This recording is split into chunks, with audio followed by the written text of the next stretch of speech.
Be a barbecue hero with delicious, ultra-low net-carb hero bread, buns, and tortillas. Soft and fluffy, high in fiber, and with 0 grams of sugar, up to 10 grams of protein, coming in at under 100 calories per serving. Oh, and did I mention they taste like their mouth-watering traditional versions? I mean, what's not to love? Use code AH10 for 10% off your first hero bread purchase at hero.co.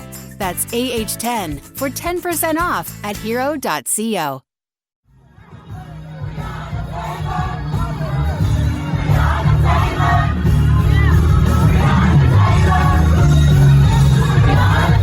This is Make It Plain. MIP With Masamela Matfumo. Mark Thompson. Make It Plain. Get woke.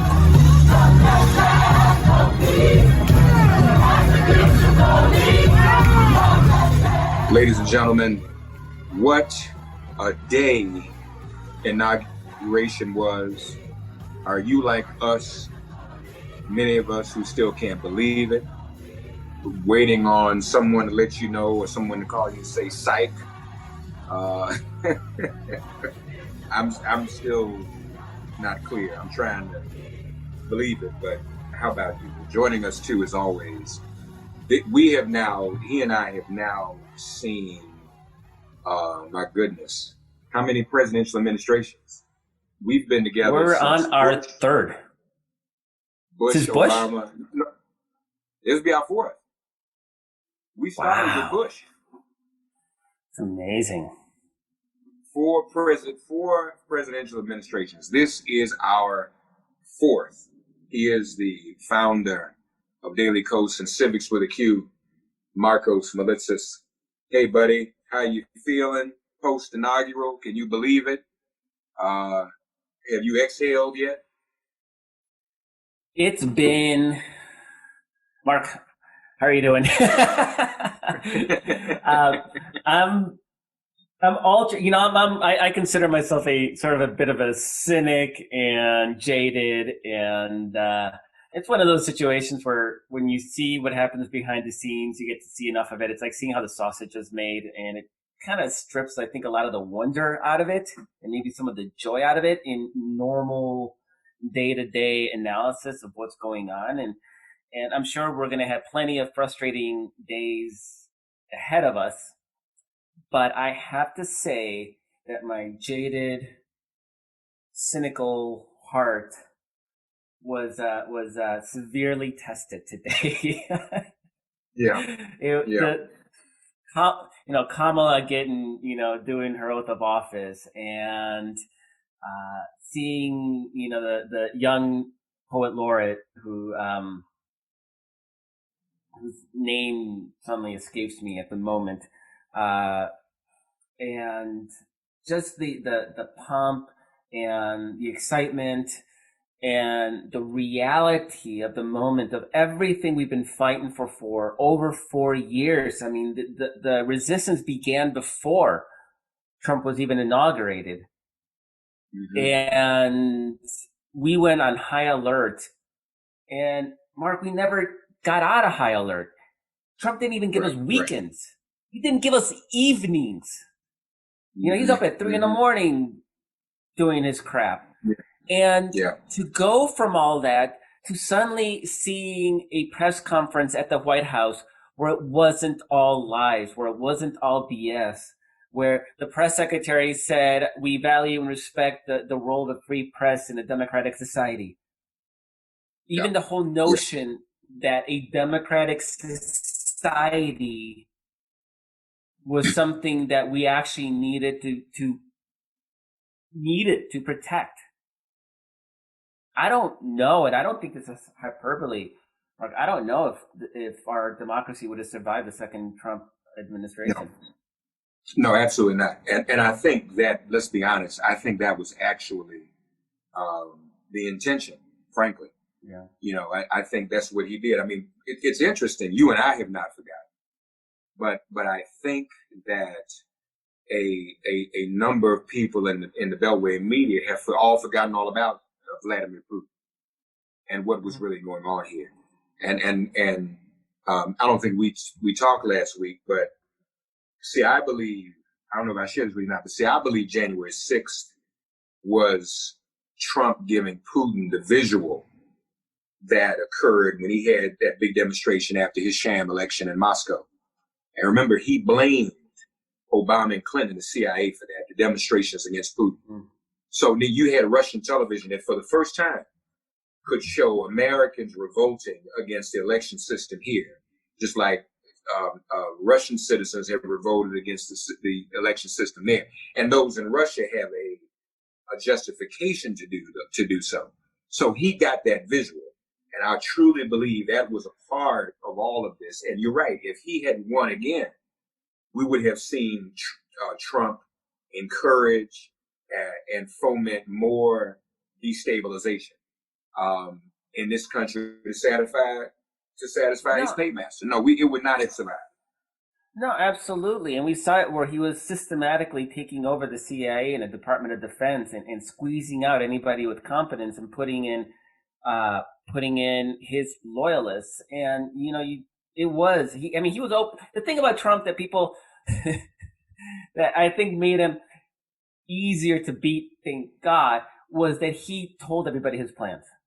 He didn't know how to keep his mouth shut, right? And he said flat out he wanted to be president for life. That was his end goal. Right. That's what he was going for. And the problem that we had early on, the first 4 years of Trump being in the national political scene, is that everybody thought he wasn't being serious, that he was joking, that he wasn't being literal. But of course he was. Right. Trump has he doesn't think abstractly. Trump, he's lizard brain. There's nothing else. What comes out of his mouth is literally what he believes, what he thinks, what he wants to do. So it thank God for us, because it made it easier for us to defeat somebody. And it's hard to defeat an incumbent president.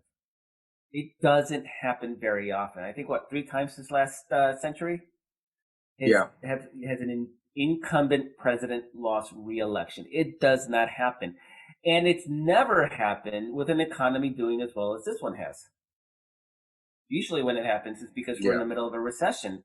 And yet somehow, for various reasons, this economy was resilient in the face of the pandemic and all the economic devastation that it caused. And we know it's there. The broader overall themes of it were actually pretty good, all things considered.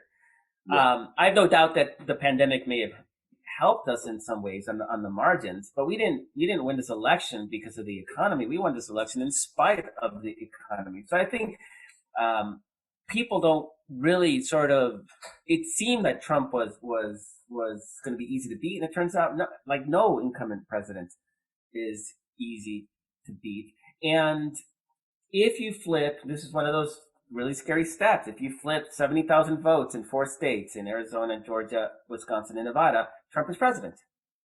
So because of our undemocratic way of electing a president, this thing could have gone the other way.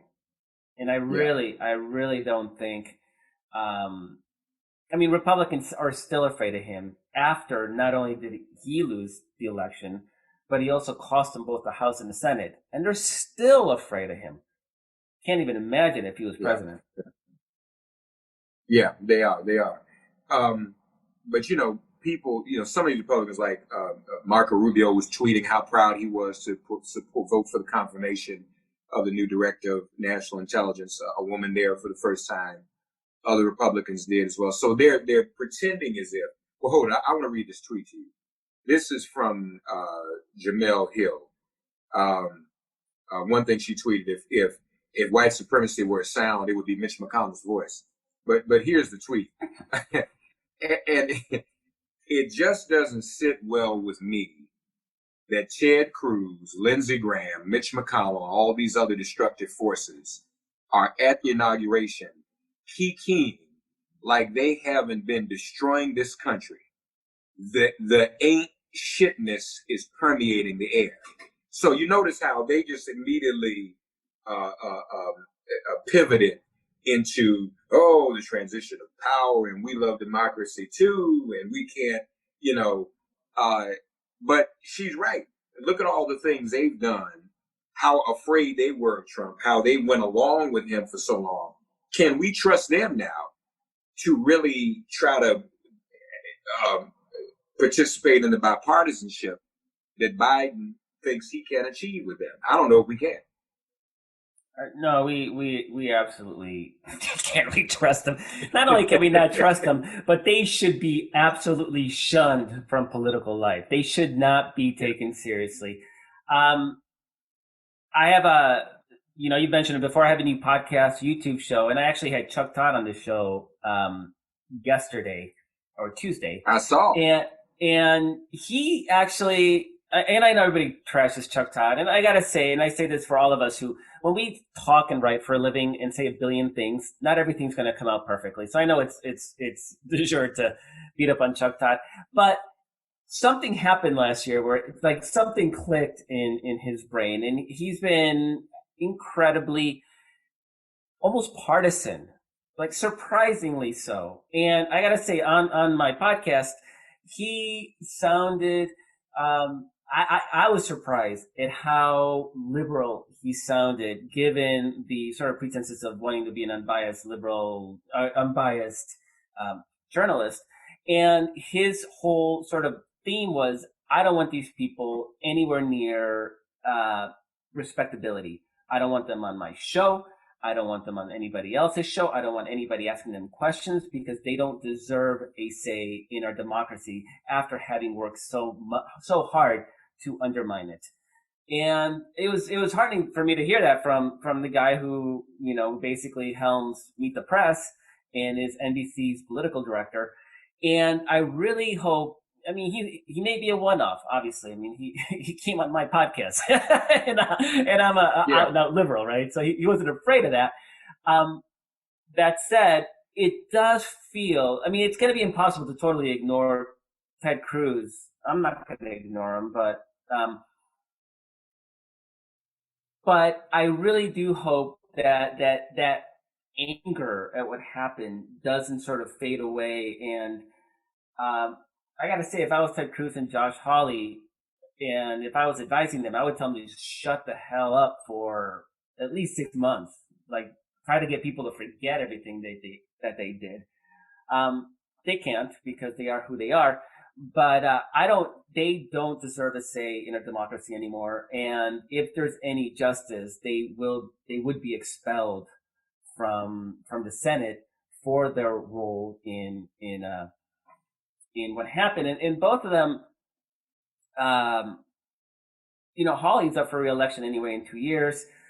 Cruz has a little bit more time, but there's 2 Republican governors in Missouri and Texas, so the replacements would, until this next cycle, would be Republican. I don't care about the balance of power in the Senate.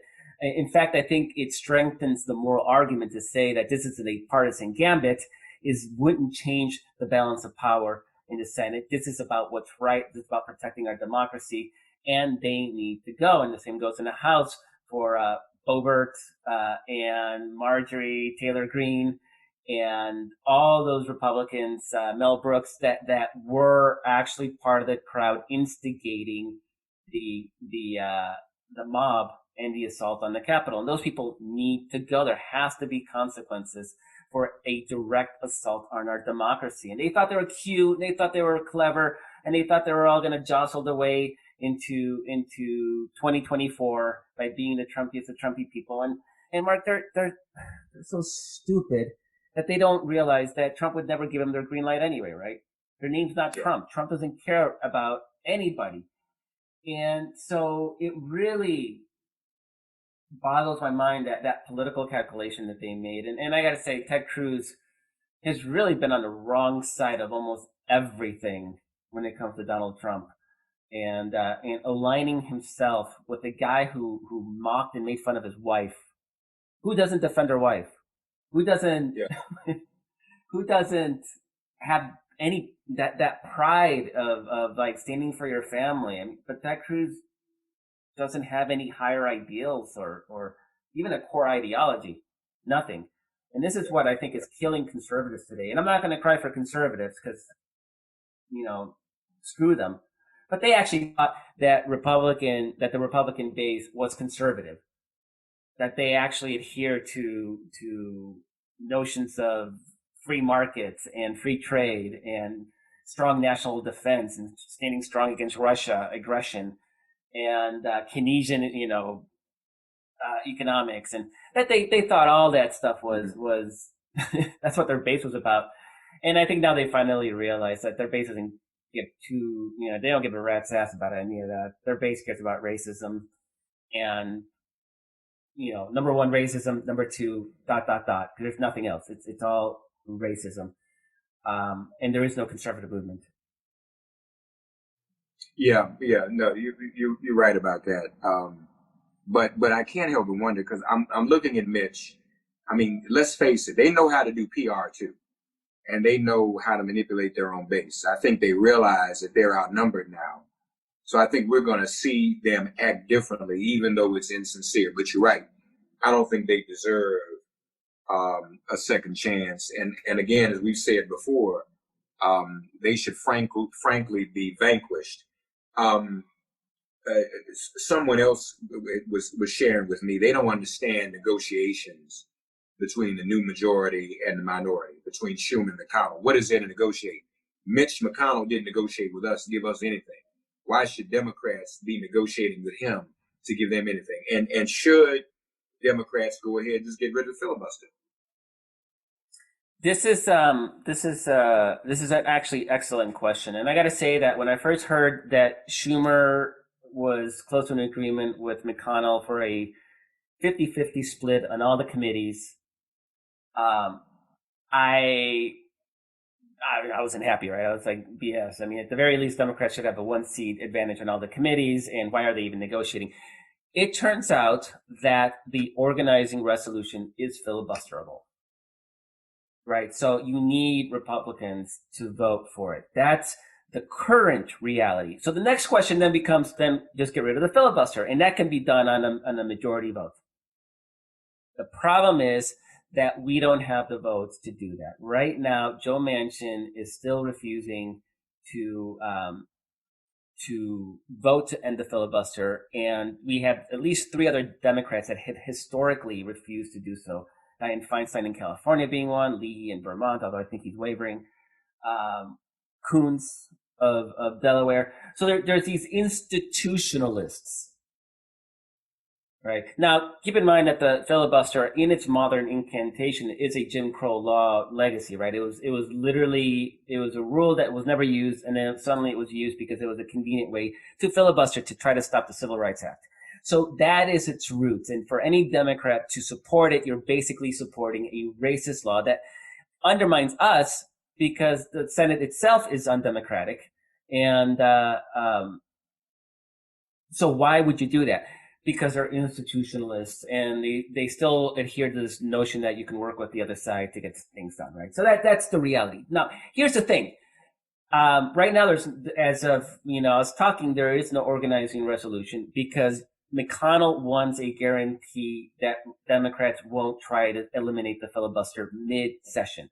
And every time that the filibuster has been eroded, it's been mid-session because you have a broader argument to make, right? For McConnell, it was Democrats are obstructing a Supreme Court nominee. So the argument then isn't about arcane rule that nobody understands, right? Are we going to sit there and argue about the filibuster when it's so unintuitive? It's so stupid a rule that people don't believe it's real. Literally, this has been polled. People don't believe it's real because it's stupid. Nobody gets it. So if the argument is over this thing called the filibuster, which nobody gets, we probably lose. And we're not going to get Joe Manchin.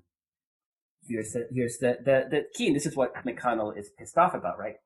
If the argument then becomes $2,000 checks or the filibuster, that's a whole different argument.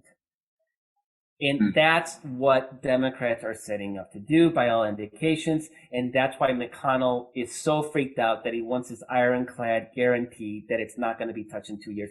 And here's the key. Chuck Schumer's not giving it to him.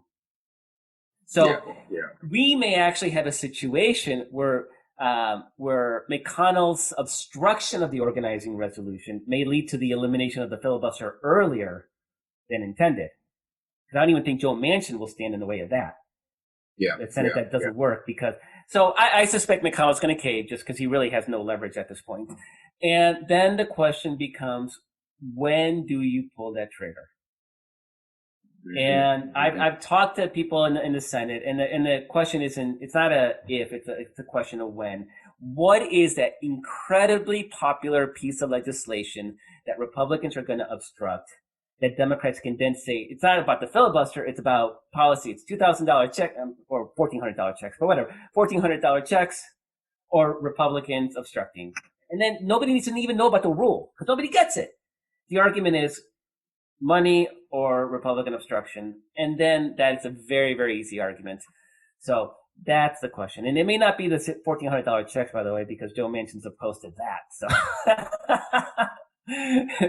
but there's other legislation. It could be immigration reform. It could be tax cuts for the rich. It could be DC statehood.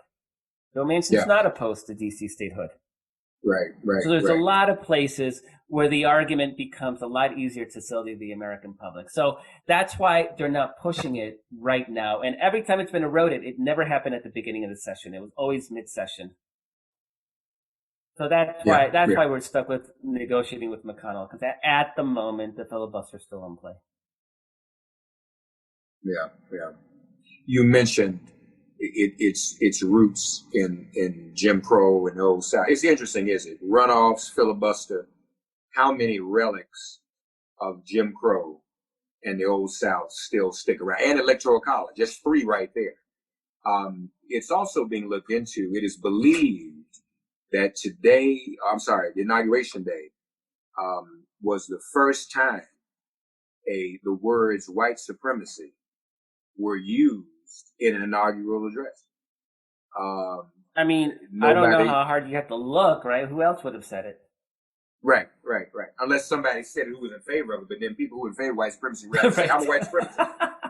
Right. No, that's what the dog whistles were for. Right.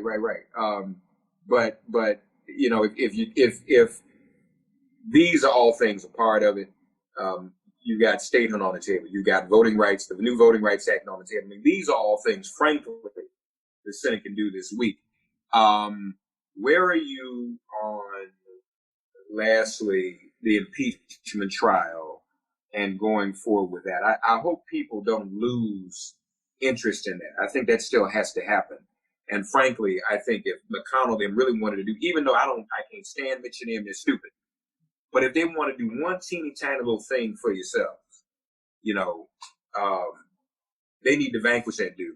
Make sure he can never run again. That can only, at their worst, that's the best thing they can do, even selfishly for themselves, just out of pure selfishness. Not just for us, but none of them. If any other Republican has any personal political ambition, it will never be achieved as long as Donald Trump is continue to allow to put himself on the ballot.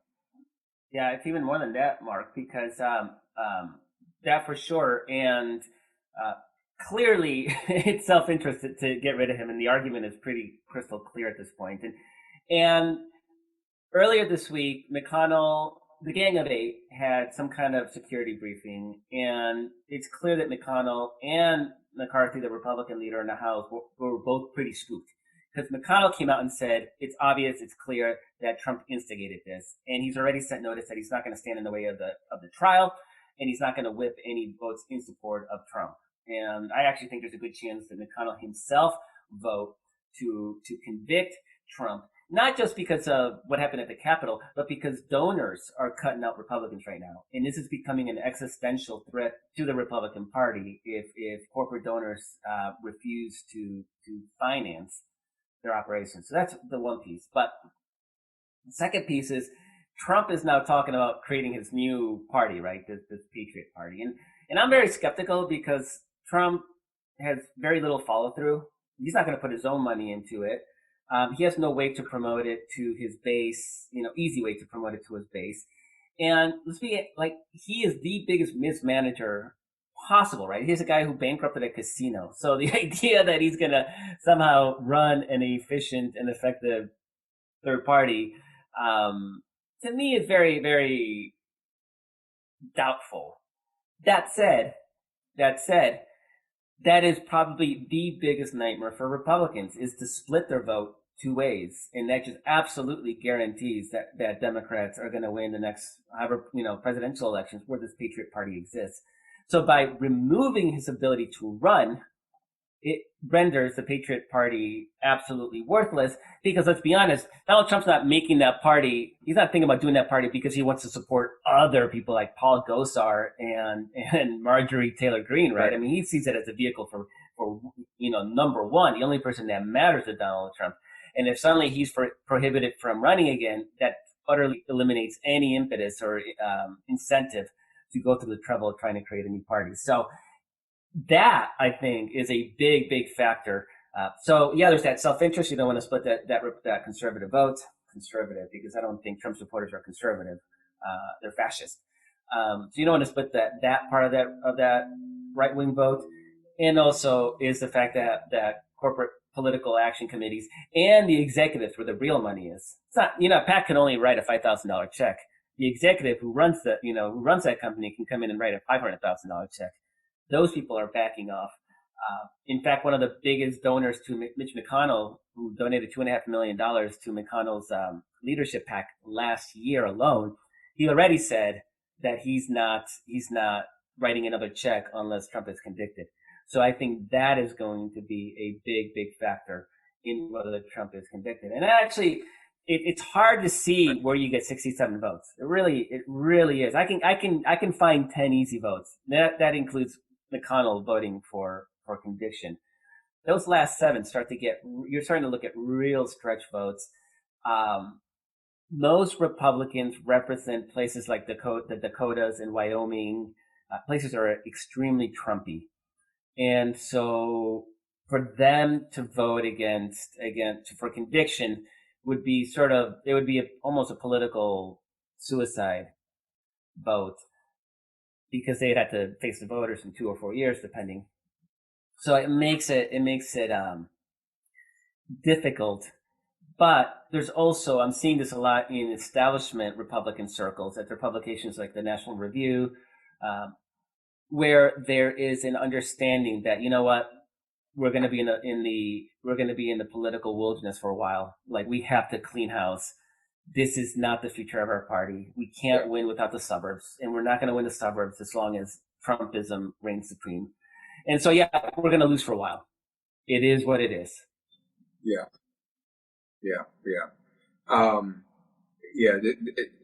And this power sharing thing, I just don't think that's just never been a term that's been used in reference to us when the Republicans were in power themselves. As far as we talk about impeachment and what you said. I don't know that I can count the votes either. But if Mitch ought to convince them that's in their best interest. Now, it is in our best interest for that fool to form another party, because you're right, they will be split forever, and we win forever, and that would be good. I would love it. And as you can see with the Green Party spends more time attacking the Democrats than they do actually, trying to win an election and win votes. And that's what happens when you have two parties occupying the same ideological space. And normally you can ignore them. Like, the Libertarians, you can ignore them, and the Green Party, you can ignore them. It would be a lot harder to ignore a Trump party with Trump actively, being part of it, because he thinks he's running again in 2024. Well, not only that, you mentioned he wouldn't use the party promoting about himself for himself. True. But you know who else he could promote? That's his children. Because, his plan, they want to be the Kennedys or the rent-a-cop version of the mall cop version of the Kennedys. That is a good question, though. I mean, would he motivate to do that for his children? And that's a big question. And to me, the way I think of that question is, would he send his kids to jail, to prison, to protect himself? And the answer to me seems really obviously yes. I think he'd throw them maybe not Ivanka, but he would throw the boys, his 2 sons, to the wolves in a heartbeat to protect himself. So would he go through the trouble of a third party for the glory of his sons, and maybe Ivanka, because Don Jr. has been mentioned as somebody to run for Senate in Pennsylvania, even though he has no ties to Pennsylvania. Same thing with Ivanka, who thinks she's running for Senate in Florida, a primary against Marco Rubio, which would be just absolutely glorious. So only the dumb one, Eric, he's not running. But Lana, I think it's his partner, right? Is it Lana? One of them, Lana Trump is talking about running for Senate in North Carolina.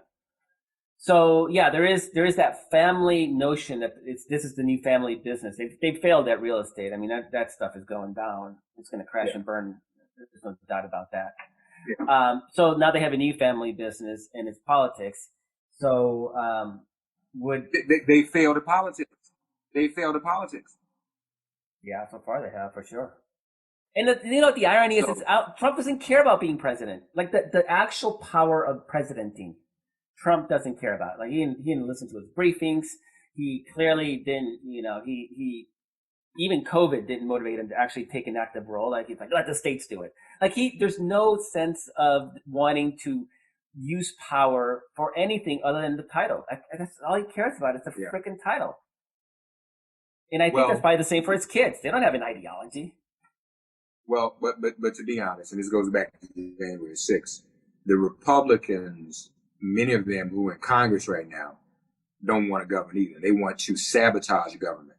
They don't want it to function. That's why they were so readily giving people tours and surveillance of the Capitol, because they just want to hold the title and use it to sabotage. And you're right, Trump wants to do the same thing. They don't really want to accomplish anything. Their goal is not to say, I accomplished this for the citizenry of America as a government official. That's not, they want to say, I sabotaged, I prevented government from functioning on behalf of the citizenry of America. So, I think that's what we're dealing with, but freedom. Freedom from work, just lazy, good for nothing. Don't do any work. Don't show up for work to do anything worthwhile. People talking about Biden being in the Oval Office well into the evening on his first night, and how Trump was almost never there. The reports on what he did every day, he was making phone calls and he was watching Fox News. That's pretty much what he did. He did not work. He just didn't. You and I do more work than he does, just talking on the thing like we do. All right, folks. Hopefully this is real. And we're not in the Matrix, and this is not something we're just fantasizing. We're so traumatized by Trump that we couldn't even spend an episode celebrating Biden winning. Yeah. PTSD all the way. I mean, just couldn't hopefully believe next any week. of it. Hopefully next week we can start. Yeah, hopefully next week we can start focusing on all the tangible stuff Biden's already doing. I mean, he signed 17 executive orders on his first afternoon. Yeah. And good ones too, protecting dreamers, protecting students from having to pay their student loans, protecting people from foreclosure. I mean, it was really, really good stuff. And it's just amazing to see him sign real executive orders with real impact. He got rid of the Muslim ban, all sorts of great stuff.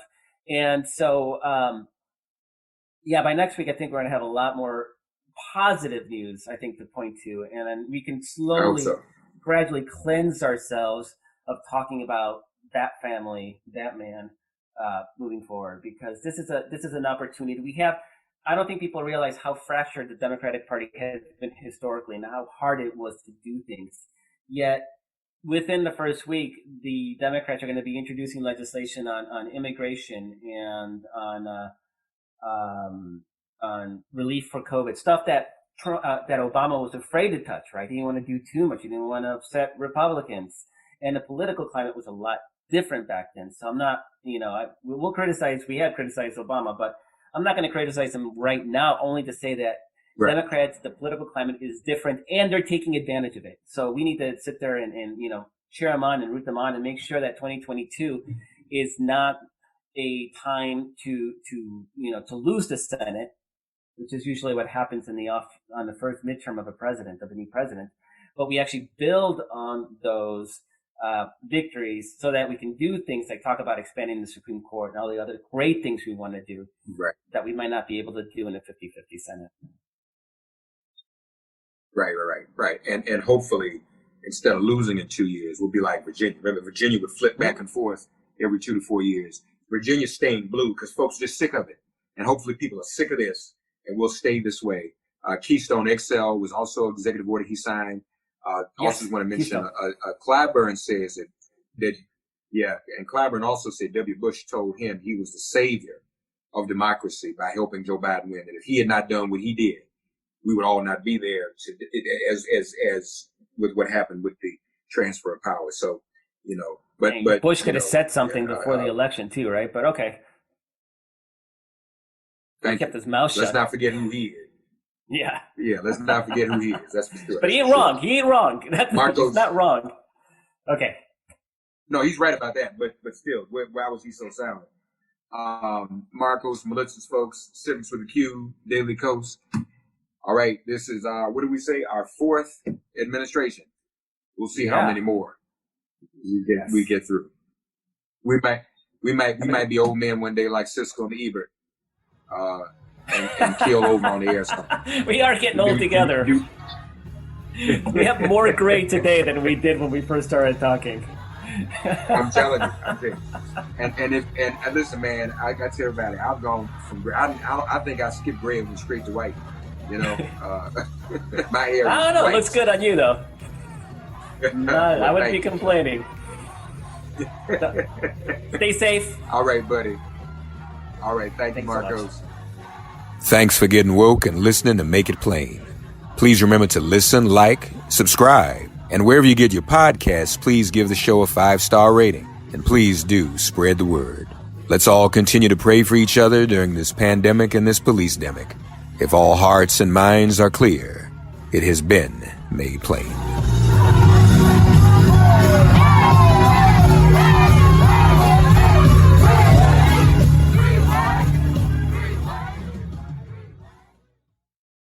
Be a barbecue hero with delicious, ultra-low net-carb hero bread, buns, and tortillas. Soft and fluffy, high in fiber, and with 0 grams of sugar, up to 10 grams of protein, coming in at under 100 calories per serving. Oh, and did I mention they taste like their mouth-watering traditional versions? I mean, what's not to love? Use code AH10 for 10% off your first hero bread purchase at hero.co.